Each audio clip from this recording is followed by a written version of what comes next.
ఒక వ్యక్తి గురించి ఒక సీఎం పొజిషన్లోని ఒక స్టేట్మెంట్ ఇవ్వగలిగాడంటే అతని తాలూకా సైకో నేచర్ ఒకసారి ఆలోచించండి.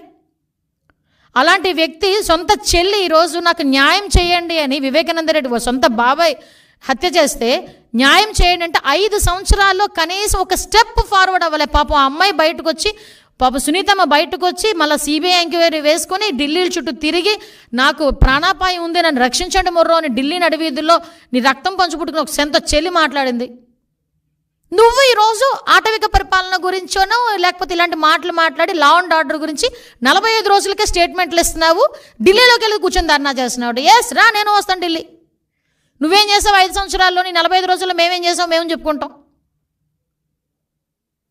ఇప్పుడు వివేకానంద రెడ్డి హత్య గురించి చెప్పానంటే ఢిల్లీలో కూర్చొని ఈరోజు ఎంతమంది ఆత్మహత్యలు జరిగినాయి, ఎంతమంది హత్యలు జరిగినాయి, మా వాళ్ళ మీద ఎంతమంది మీద అఘాయిత్యాలు జరిగినాయి, టీడీపీ వాళ్ళ మీద